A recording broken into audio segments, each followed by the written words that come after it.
Zhang Yang was in a foul mood, the rabbitkin's ears bobbing irritably in time with her stomping gait. "Oh, quit sulking, Zhang." Her friend, fellow rabbitkin and fellow Sect member smirked at her as the pair and their guards made their way down the main street. "It's not that big a deal." "5 copper for a mooncake, Wu Ying," Zhang spat back, hand moving to smooth down her expensive robes. "It's daylight robbery is what it is. I tell you now, Wu Ying, the mortals are getting uppity." Her fellow cultivator rolled her eyes exaggeratedly. "There is a war on, you know." Zhang scowled. "Then they should work harder, as payment for the fact that their betters are fighting and dying to protect them. But do they do that? No. They raise their prices in a callous attempt to profit from the situation." Her friend just shrugged. "What else do you expect? They're peasants." Zhang wanted to argue, but after a moment conceded the point. What else did she expect indeed? Such was the nature of mortals. Weak, deceitful, scheming. Craven too, she thought. A few beasts attack their podunk little villages, and the cowards all flee to the walls of Tenhuo, desperate to hide behind the might of the sects. The young mistress wrinkled her nose as she looked around. The street she and her escort were on was packed to capacity, filled to the brim with mortals doing whatever it is that mortals did when they weren't overcharging for mooncakes. Apparently, every inn in the city was packed to capacity, and near every alley as well. Zhang could certainly believe it based on the smell alone. It was one of the few occasions which found herself lamenting the enhanced senses her cultivation provided her. "The magistrate will do well to cast them all out," the young woman muttered. "Parasites carrying behind the strength of their betters." Wu Ying just shrugged, neither agreeing nor disagreeing. Not that Zhang noticed. She took it for granted that her fellow practitioner would side with her. Instead, her focus was entirely on glaring at the crowds around them. Fortunately, said crowds knew their place. They steered well clear of the pair of young mistresses and their guards. And those that didn't, well, that was what the guards were for. Clad in the brown and white stripes of the Brazen Claw sect, and equipped with lamellacurious and plumed helms, they were mortals, certainly, but of a slightly more capable sort. Not exactly a high bar to reach, but it was enough to make them marginally more tolerable in Zhang's eyes. Not least of all because the 12 men accompanying her knew their place, not a one showing even a hint of dissatisfaction as she lambasted their mortal kin well within their earshot. Instead, the Oxkin remained utterly stoic, vigilantly watching their surroundings. The men's swords were sheathed, but they were more than ready to lash out with a shove or a kick to any fool that failed to show proper deference to the 10, or was it 9 now, families, by failing to clear a path fast enough. As one soul failed to do so, though in a surprise turn of events, he was not shoved aside by the powerful arm of her guard. Zhang watched, amusement and irritation flowing in her gut, as one of her guards utterly failed to perform her duties. Though it was not hard to see why. While her guards were all of Oxkin heritage, as was the current fashion, and towered over most of the mortals in the street, this seemed to be a rare occasion where one had met his match. Not by much, admittedly, but there was no denying that this fur-clad stranger had a good inch on the guard, if one ignored said guard's horns. The man was huge, blonde-haired and clad in simple furs. It was clear he hailed from the mountain tribes. With a large pack on his back, he was likely a trader, or perhaps a talented hunter, going by the finery of his coat. Zhang was inclined towards the latter. A trader would not have been caught lollygagging in the middle of the street like a simpleton, as he gormlessly took in the buildings around them. No, this was likely a country bumpkin who was in the city for the first time. Another cowardly refugee cowering beneath the aegis of his betters. Now, while his amazement was understandable, Tenho was likely the third greatest city in the northern provinces, it did not forgive his disrespect. Disrespect that only grew as the man casually glanced down at the forearm that had been none too gently shoved into his side, before his gaze trailed up to lock eyes with the red-faced and striding Oxkin attached to said forearm. Then he had the audacity to raise a single eyebrow, before his eyes roamed over the rest of Zhang's possession, as if noticing them for the first time. "I take it you want me to move?" he said finally. Beside her, Wu Ying giggled. Zhang, though, was not so sanguine about this show of disrespect. She'd be sure to chastise the guard later for embarrassing the sect with his meagre showing, but for now her attention was entirely on this hunter. "Step back," she announced. The Oxman hesitated, turning back to her with a pitiful and fearful expression on her face. Mistress, step back. She strode forward. You have already embarrassed me enough with your ineptitude. Do not compound your shame further with disobedience. Outwardly, the sight would have been comical. How the massive armoured oxkin paled as he stepped away from the stranger, bowing deeply to the slight rabbitkin. Of course, all that changed when one realised said young woman was a cultivator. Satisfied, for now, Zhang turned her attention back towards the... Hey! She shouted. Get back here! The barbarian was already walking away from her. As if she would let him get away with disrespecting the Brazen Claw sect so easily. At her shout, he stopped in his tracks, turning to look back at her. Then the fool actually doubled down on his audacity by glancing around, as if there were anyone else present that Zhang might have been referring to. Zhang found herself grinding her teeth as she strode up to the man. Unfortunately, as she only reached his chest, she had to look up to meet his gaze. You have guts, Hunter, to dare disrespect me so. You think you can just walk away from that? Kowtow thrice before me, and I may let you off lightly. Though as her eyes regarded the finery of the wolfskin coat he was wearing, was there just a hint of ki coming off it? Another thought occurred to her. And leave your coat. It will serve as payment for retaining your worthless life. Yeah, no. Of all the things she had expected to hear next, that wasn't one of them. It actually took her a second to process it. Then she got angry. Insolence! I gave you fair warning as sufficient means to avoid your just rewards. Her fist lashed out. Take this! She threw out a casual open palm strike to the man's diaphragm, only for it to be pushed aside. Not slapped, not blocked, pushed. Such was her surprise that her instincts took over, and she launched another series of attacks, seamlessly flowing into the forms. Yet each was once more casually pushed aside.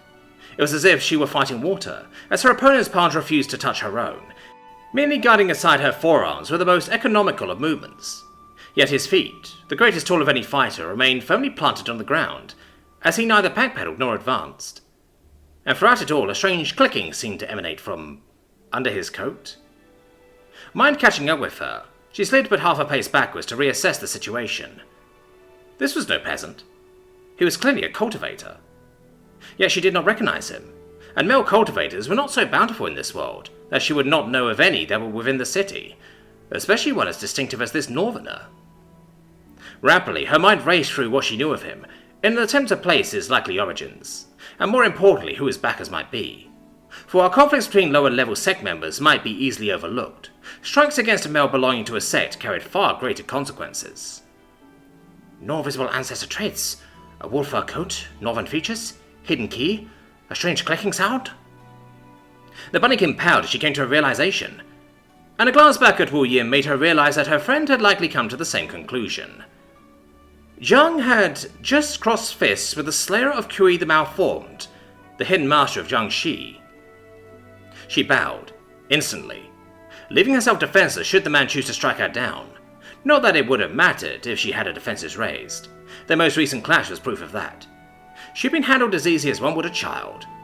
Even if she quietly considered herself a rising talent, Zhang knew she was no match for a sect elder, let alone a sect leader.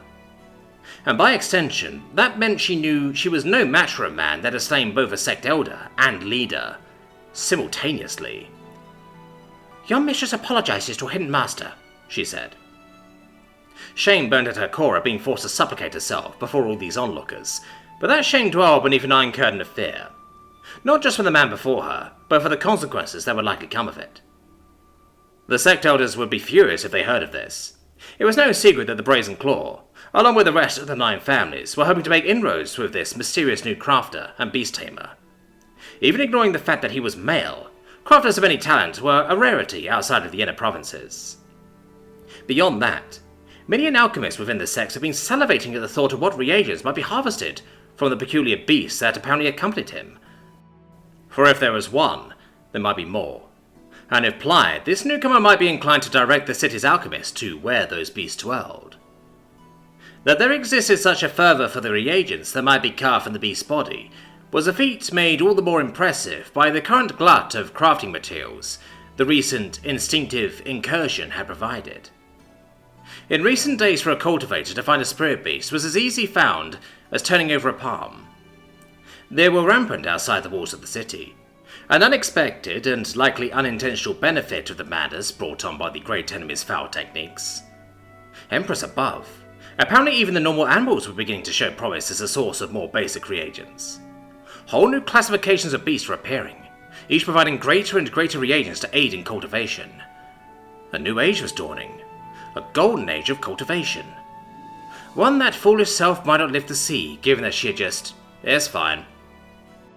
So caught up in her self-recriminations was she, that she actually missed the first words the hidden master had said. Cursing herself for a fool, she carefully spoke, making sure to remain bowed as she did. Pardon, great master, this lowly young mistress did not quite hear you. The man grunted irritably. I said it was fine. It was fine? The Jiang could comprehend the words individually. When put in order, they made no sense. It was fine.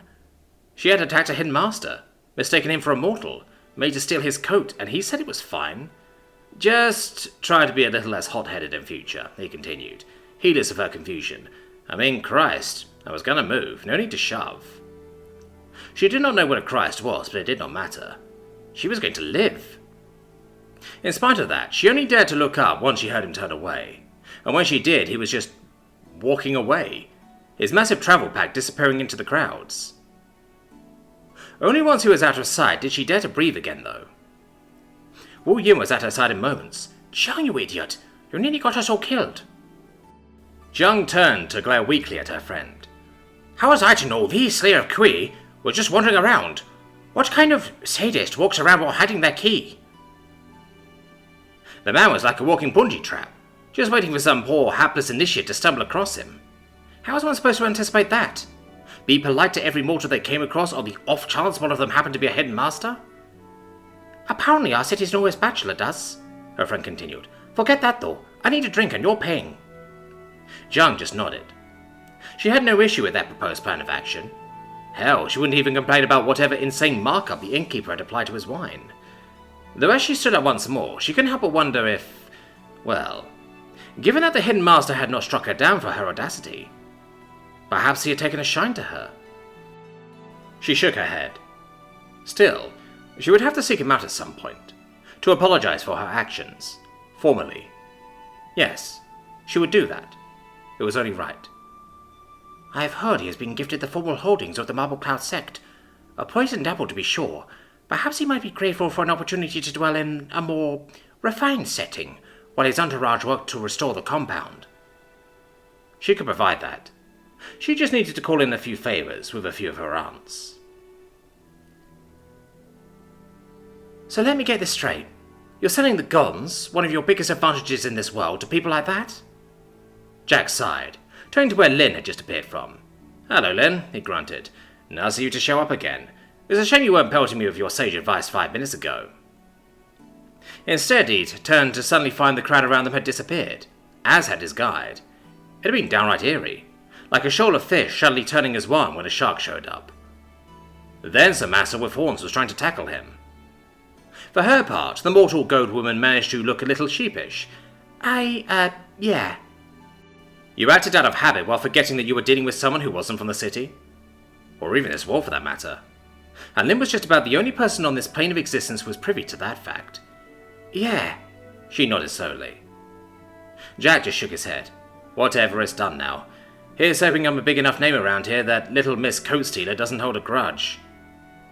He certainly hoped she didn't, because his arms were already starting to bruise just when trying to block her strikes. Even with his microbot swarm hidden discreetly secreted under his clothes, puppeteering him like a marionette, with the skills of a mixed martial arts master, his arms felt like they were on fire. He missed his armor, even if it was slow and cumbersome as shit. Just another thing on the long list of things I need to work on, he thought. Preferably before I do my back in, lugging around all the shit in this bag. His arms reached up to shift the straps around his shoulders, where the damn things were digging into his skin. Gene therapies or not, neither batteries nor an interdimensional storage emitter were meant to be carried around by a normal human. He almost jumped as he felt the microbots under his clothes suddenly snake down the legs of his pants before locking around his ankles.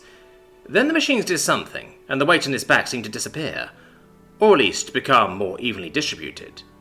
Did they just turn themselves into a harness? He thought. He'd certainly not ordered them to do that. Had they acted on his subconscious impulse? That was useful, and more than a little concerning, given the whole command and control system was something he'd jury-rigged himself, with the aid of his suit's dumb AI. Must have messed up the neural interface we were getting subconscious bleed over, he thought irritably. Yet another problem to fix. You still didn't answer my question, Lin continued. He glanced down at her. Remind me what that was? She rolled her eyes, something that ironically made him happy rather than irritated. A few months back she'd never have dared to be so impudent, especially after her recent screw-up. Why are you selling our main advantage over the 10 families to the 10 families? You've seen how they act. If you give away our main strength over them, they'll walk all over us. He shrugged, ignoring the fact that there's a war on. And as bad as our local cultivators are, the ones from outside the Empire are worse? Much worse. He still shivered when he remembered the twisted weregoat thing Yin had turned into. Apparently all instinctive cultivators were like that. And while he was dubious of any source of information that came from Imperial sources, he wasn't about to dismiss them entirely. Yes, Lin's response was instantaneous. The Empire will endure. The Dragon Empress herself has taken to the field. No enemy can stand against her. The last sentence was spoken with all the surety of someone stating the sun would rise tomorrow. It was funny. As critical as Lin could be of the Empire, she sounded utterly certain of its longevity, and he couldn't blame her for that. The Empire had been around longer than any single polity on Earth. Much longer. The Great Wall surrounding the Empire had never been breached before, though. That was a new trick on the part of the arch-traitor. Hell, not only had the Great Enemy breached the walls, but they also seemed to have thrown the entire logistical chain of the Empire on its head, with whatever technique had driven the local wildlife wild, before later turning them into warp monsters. And logistics were what won wars back on Earth. Now, perhaps that was different here in magical not China, but Jack himself wasn't so sure. Not least of all because, in all the months he'd been here in this world, he'd heard less than nothing from the Northern Front where the breach had occurred. Mortal guards and Sect cultivators went north, but precious little news trickled back. And in his experience, when an organization provided no news, it meant they had only bad news to share. That concern was only compounded by the fact that the Dragon Empress, essentially a god in the eyes of her people, had ended her decades-long seclusion in the Celestial Court to descend to Earth to lead the war effort herself. It didn't bode well for any organization when the company's founder ended their vacation to take the reins back from the interim CEO. We can't keep them, he said quietly, keeping his other worries to himself. Not don't want to. Can't. If we tried, it wouldn't be long before people started making their own without us. Better to get in on the ground floor of this new tech and get as much profit out of it as we can, while we can. Lin glanced up at him, green eyes shining. Make their own? How? Gons are something totally new. No one has ever seen anything like it before in the entire history of the Empire. And given a year or two, there'll probably be some geniuses that intuitively know more about firearms than I do, he thought. Of course, those people won't have access to an entire society's scientific catalogue to pull on, so I'm not too worried about being out-teched. And now they have. He shook his head. The genie is out of the bottle. Examples of guns will get out. Through bribery or straight-up thievery, they'll get out. And the Sects will set their people to figuring out how they work. Blacksmiths will figure out the principles behind the gun. Alchemists the gunpowder. Lin frowned, but made no argument. He could see she wasn't convinced by his argument, but that was fine. He didn't need to convince her. And he didn't think he was wrong. If he tried to keep guns to himself, what that would happen was that someone else would profit from making a cheap Chinese knockoff. Better to just cut out the middleman and sell them from the start. Because, despite all his power, there were a great many resources that he could only get from the sects. Cultivation resources, enchanted metals, manpower, all sorts of things he could find uses for. Besides, he said finally, it's not like I'll be giving them my best stuff. His eyes tracked to the hotel they were staying in, and the members of the Jiangxi militia stood outside. Clad in the steel armor and wrapped in the distinctive blue cloak that was their uniform, they made for an imposing sight. More so than the city or sect guards, who had a cuirass, a helmet and a spear or short sword to their name, and little else. That wasn't what impressed him about them. No, what truly made them dangerous, even in a world of insane magical martial arts wizards, was the rifle slung over their shoulder. Gone was the breechloader he'd originally made, and gone was the abominable revolver rifle that had replaced it. No, these rifles held a beautiful new bolt-action reload system, and, more importantly, a thick block magazine. It was a weapon powerful enough to kill an elephant, or a particularly ornery cultivator, and he had a feeling he'd need that killing power in the days ahead, especially now that I no longer have my armor. "Gents," he called to the two men standing outside, "call up Gow and see if he secured our new lodgings." He was gratified by how quickly they snapped to attention, one hurrying inside to speak to the squad's radio operator. He grinned to himself. For his services, he'd been gifted the former compound of the Marble Cloud Sect. He had sent Gow and Ren to check it out first on the blonde woman's advice, but now he was curious as to what kind of setup a city sect had, and what improvements he could make to it. Indoor plumbing first, I think. Then a few dozen reams of razor wire around the outer walls. Oh, and a surveillance system. Can't forget about that.